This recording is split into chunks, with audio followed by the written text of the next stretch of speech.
The following program was provided by an independent producer solely responsible for its content. The opinions expressed do not necessarily represent the views of this station, its staff, board of directors, or underwriters.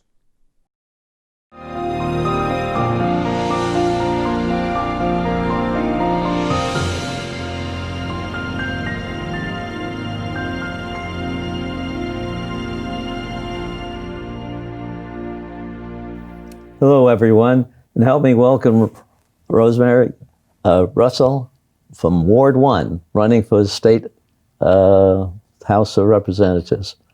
How do you like your campaign? How is it running?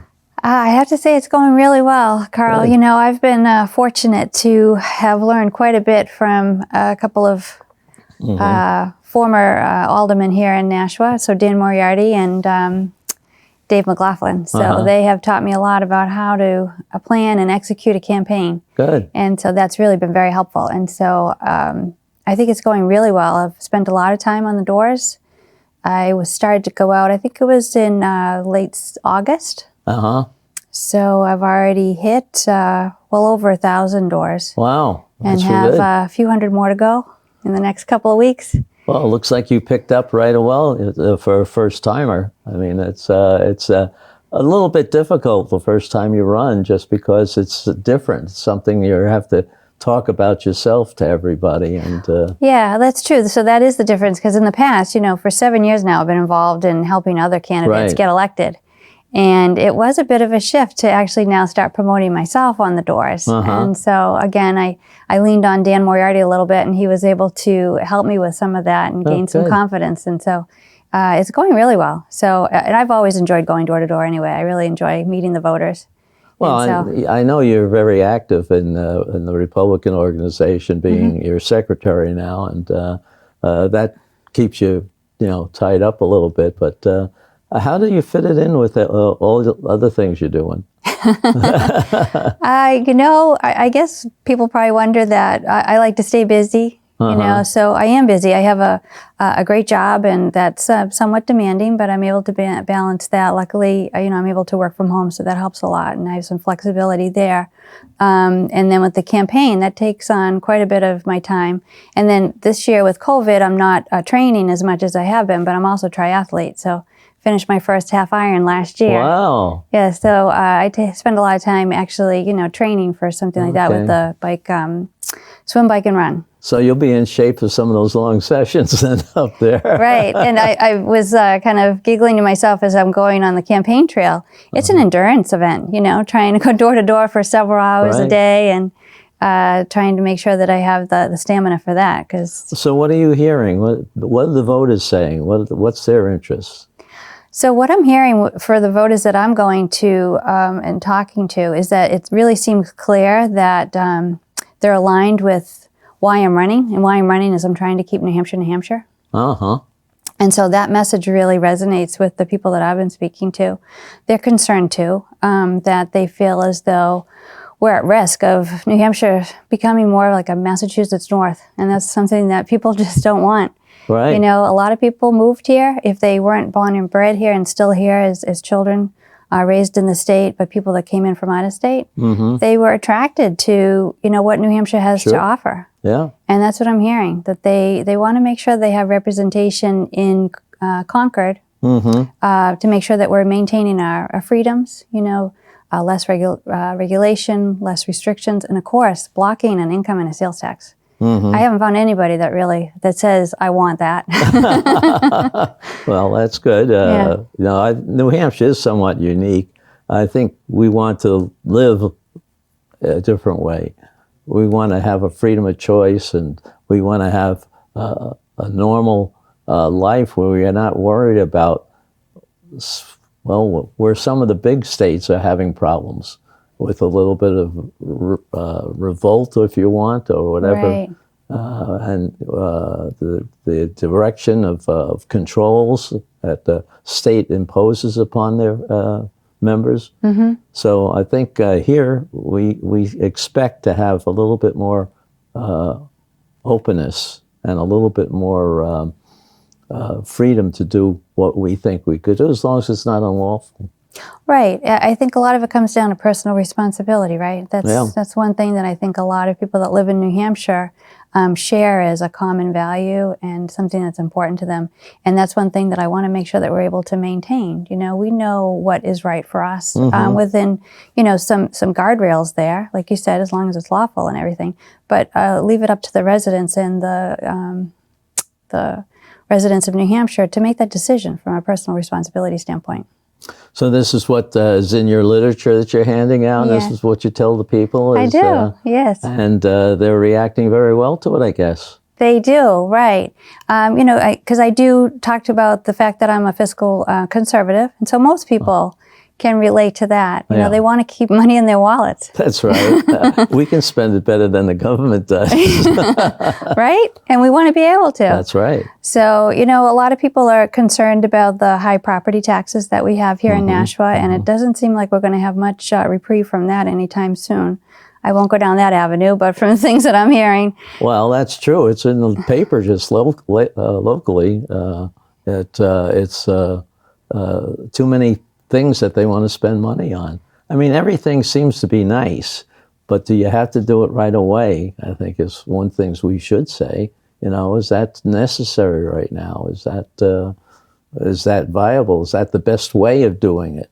You know? Exactly, because in our personal lives, right, we have a certain amount of money that we're able to work with, and we have to make decisions and choices every day about what we want and what we need and what we can afford. Yeah. And we, you know, want to have our public officials held to that same standard, right? And so, and I don't really feel like we're being represented in that way locally here in Nashua at the city level, but also at the state level. So that's the other reason why I'm running too, is I want to make sure, and that's what I'm hearing on the doors, is that the constituents don't feel as though the people that are in Concord are actually representing their views and are the voice that they want to have heard. Well, have people said anything about any particular thing that they don't care for, that they want their representative to make sure it doesn't happen or something like that? Have you heard anything about that? I'm definitely hearing about the income tax. I've come across a few retirees that say that, you know, we moved here specifically so we wouldn't have the income tax. And so that's a deciding factor. And we always want to continue to be competitive, right? And be a place where people want to come to and make a living and live here. And if we start to have an income tax, just like our neighbors, then why would we be any different? It's what Sununu talks about as far as the New Hampshire advantage. We want to be able to maintain that. And currently it's at risk with the people that are in Concord. Well, I think that also holds for the sales tax issue too. We're in the southern part of New Hampshire. We get a lot of people from Massachusetts because they have a sales tax, and this would hurt our economy even more. I think so too. You know, both of those issues are prominent. At least they have been ever since I started, when I was way back in 2008. People were very, you know, worried about that, and it seems like every time they keep on trying to find some way of imposing it without calling it an income tax or a sales tax. They're becoming very creative, aren't they? And I think the other interesting thing that I make sure I point out to all of the voters that I meet is that there will be this false promise that the property taxes will go down. Right. But if you look at any state that's tried to impose or has imposed an income tax, property taxes never go down. Right. So there's the promise, but it never gets fulfilled. That's true. So I remind them of that, because some people say, well, if we need, you know, more taxes to pay for more services and the lower the property tax, that would be great. Well, it doesn't happen that way. And you don't have to go far to prove your point. You go down to Connecticut, to New York, right?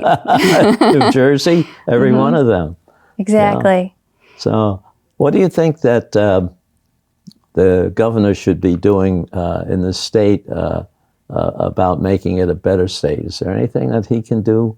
I mean, he can't do everything by himself, but he has done a lot in his 2 terms that have improved the state. Do you have any idea what he might be looking at or seeing the change? Well, I think that right now, what's on the forefront is trying to recover from, you know, the pandemic and COVID-19 and the economic consequences of that.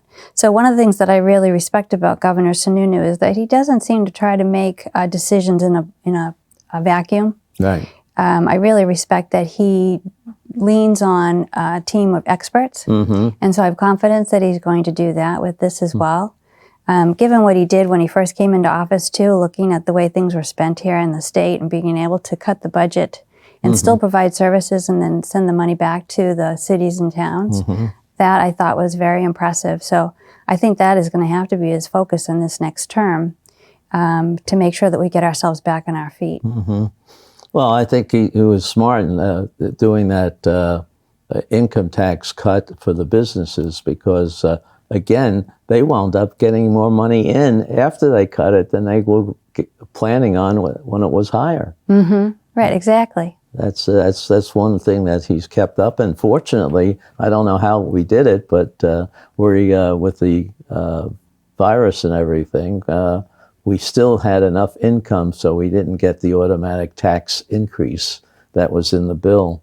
So I think he did a couple of things in a smart way, too, where he protected himself. Right. And of course, with lowering that, too, it brings more people in, right? More businesses in. So, and he really does seem to be about protecting and helping the small businesses. So I'm sure that will be on the forefront for him. Well, I think he has some more to do, but this virus has really affected how everything runs. Yeah. It's kind of crazy. We had a legislative session that was in university field houses. I know, I saw that. Yeah. That was unusual. But I've worked with him, and he is a very smart person. Well, he is a businessman too, Right. which is, I think, what we need, rather than a person who's been just a politician or doing things with committees and stuff, rather than running something and be personally responsible for the success of it. Right. And he's an engineer, my understanding, Right. from MIT as That's well, right. right? And so he has a logical way of looking at things, Yeah, right? and I think it's also has something to do with environmental studies too. Yes. I forget exactly what his major was, but it's nice to have somebody with experience like that. And I can tell just personally, he is very friendly with all his legislators, even the ones that sometimes you wonder how you can be friendly with. But you'll meet a lot of people up there. Most of them are very, very friendly and helpful. And I think Elizabeth, who in her 2 sessions, that 2 times that she's been up there, has found that it's not as hard to get to know how to do things because you get a lot of help along the way. And I don't know if you ever thought about what committees you want to be in. I know I went up there not knowing all the committees, and I had more than they tell you that they give you a piece of paper, say put down 3 choices, okay? I put down 3 choices, didn't get any one of them. But I wound up with the Public Works Committee, and that was one of the friendliest ones, even though we were pretty well split, not on the first, in the 2011 session, but the subsequent ones. And it worked out very well. But they have very complex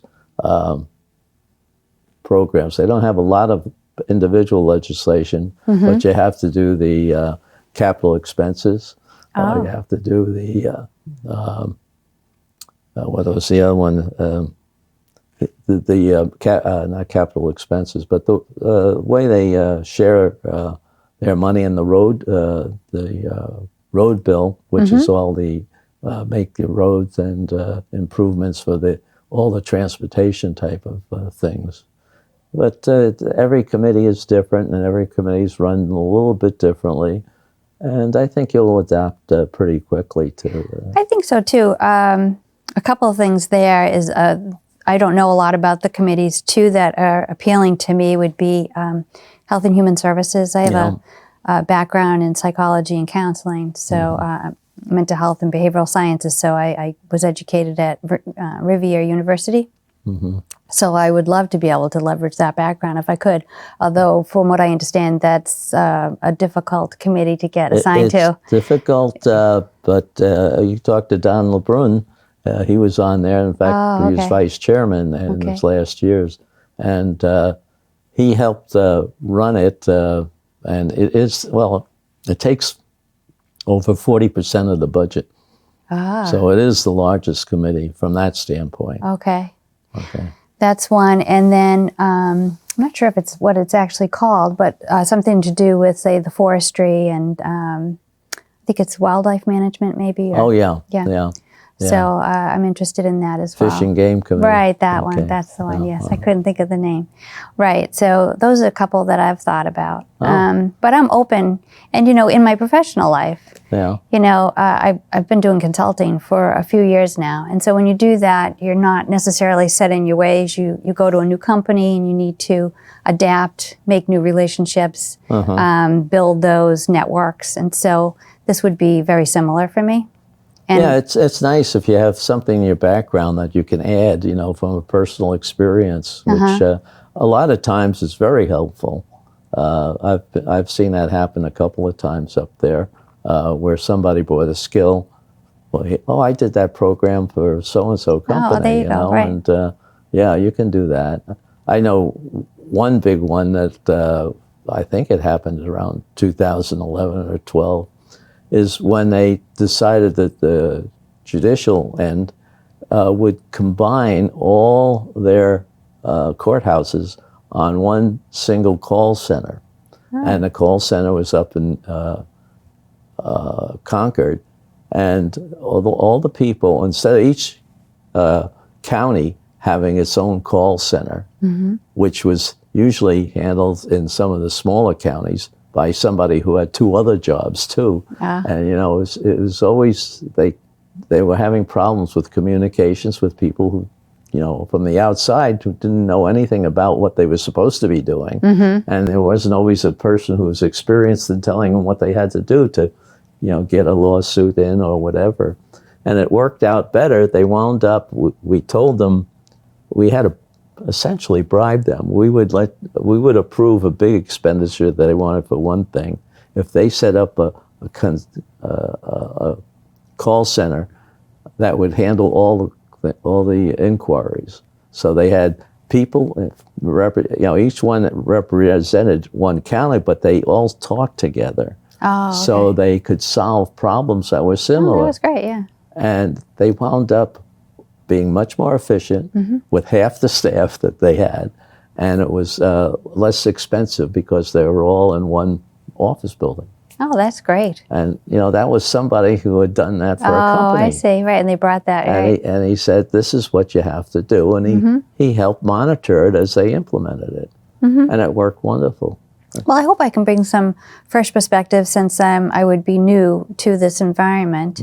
But also, I'm just, like a sponge. I want to learn and looking forward to the opportunity to work with some of the more seasoned representatives, and understand the process better and see how I can help. Okay, yeah. And you'll sometimes, depending on what committee you're on, you'll get tours of some of the facilities around the state. Okay, nice. Being on Public Works, I had, I think, more than other people did, but it was very interesting when you get to see a remote hospital and how it operates and why they need this big improvement, which we were going to have to grant them, so many $1 million to do. But, you take a whole day, they take you on a bus trip up there, and you get to see everything in action. Nice. And but they do that for a number of different companies. Oh, okay.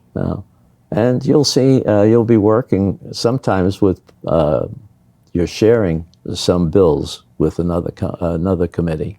Oh, okay. Because they have to be, they have to look cross at it over from into two both, perspectives. Yeah. So it's, as I say, that first year is a very learning year. And some people adopt quickly to it. But you have a couple of people that are running here in Nashua who are very experienced. I mentioned Bill Ohm and Kevin Scully. And Bill O'Brien. Bill O'Brien, yeah. Can't get better than the speaker. Right, exactly. And I'm glad he moved down here to Nashua and didn't move any place else. But I think you'll find a lot of help there.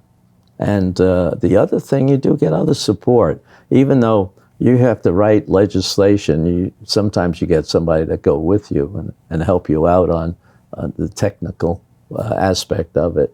We only have I think it's 12 or 14 lawyers there, which handle 400 people. Oh my goodness. Yeah, they have a research group of 4 lawyers. Again, they're very busy at certain times, especially when you start, because you're right after the election. You have 2 weeks if you wanted to think about a bill to draft it and get it done and have it signed off by the end of the year. That's crazy? I know, I heard that recently. Yeah. We had a little in-service about that, and it was surprising that it moves that fast. Yeah, they do move fast. And then the committees are the ones that really make sure it's done right. Mm-hmm. And a lot of times, sometimes you practically have to erase half of the wording and change it to something else. But it goes fairly well, and the office help is very helpful. The legislature also has a service. I'm not sure. I'm just trying to think of the name of it, but it essentially keeps giving you history and performance statistics for the state on whatever issue you're talking about. If you want to know how something's run for the last 10 years, or why they've erratic or something like that.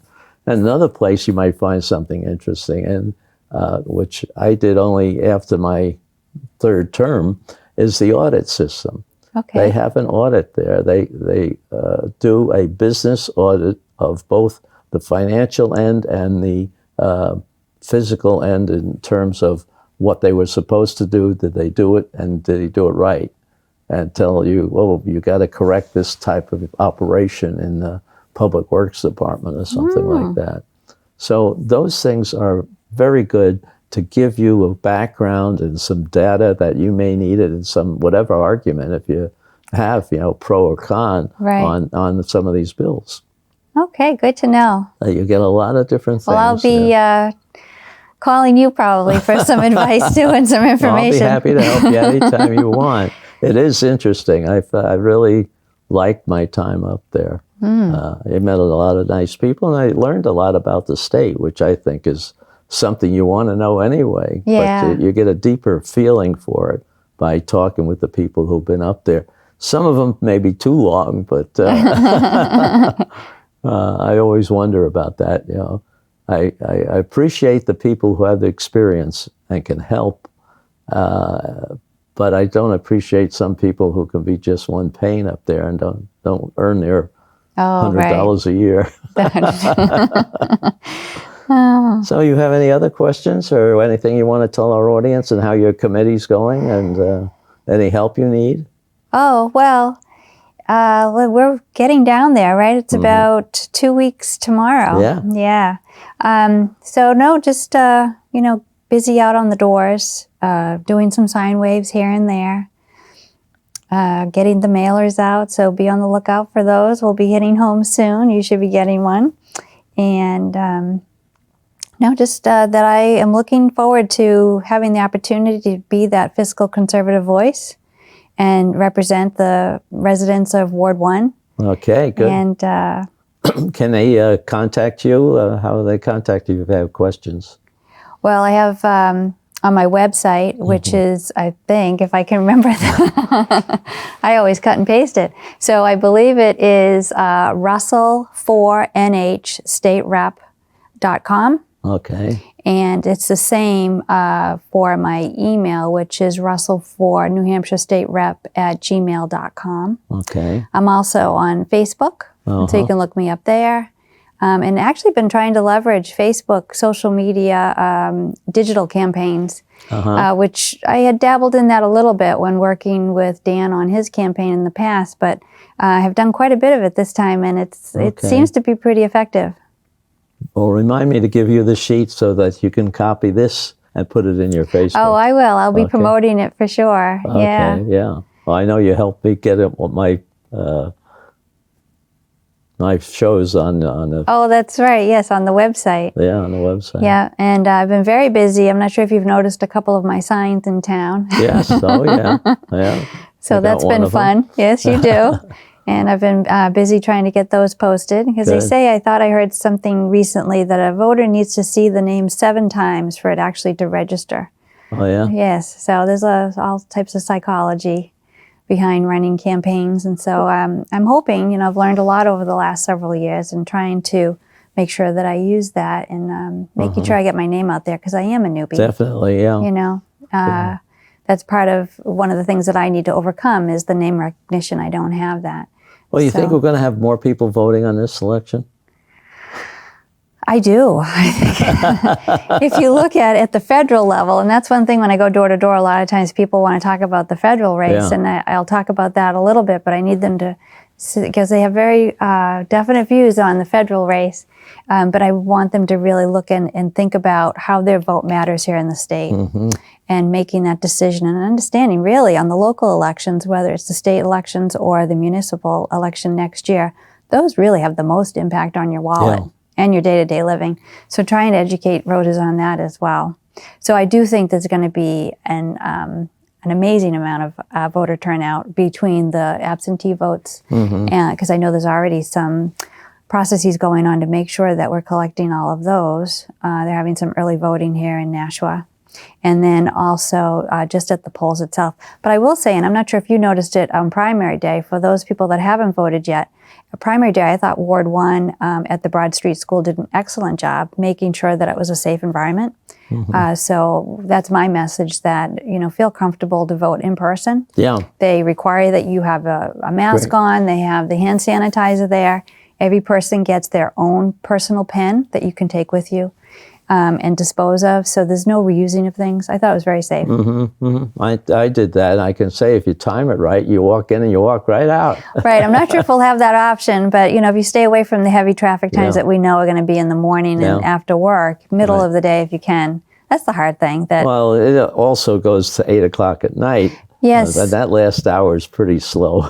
Right. And we're lucky because a lot of places don't have it go that late. So our polling hours are long, 6 a.m. to 8 p.m. It's going to be a That's the long other time, day. yeah. But 6 a.m., I'm surprised at how many people are out there. Well, they have to squeeze it in before work, right? Yeah, right. Yeah. Yeah, so they get out there and there's which year was it? There was a traffic jam there. I mean, they had the only time I saw a line that was at least maybe 200 feet long. It was probably 16, right? That was another big voter turnout for the presidential that's election. Probably it. Yeah. Maybe that was the one. Yeah. But, well, we've gone through the half hour for you. Okay. So, see, I told you to go quick. Well, thank you. Vote for Rosemary, and good luck on getting into there. And I know you do a good job when you're there. Oh, well, thank you so much, Carl. I appreciate all your help. Okay. And the audience, get out to vote. Everybody out there, get your neighbors out to vote. This is a very important year, again, and we need your vote so we do what the people want here in New Hampshire. That's right. Every vote counts. Right. All right. And if you want to look at the Republican organization, look at NashuaGOP.org. Thank you. Thank you. The preceding program was provided by an independent producer solely responsible for its content. The opinions expressed do not necessarily represent the views of this station, its staff, board of directors, or underwriters.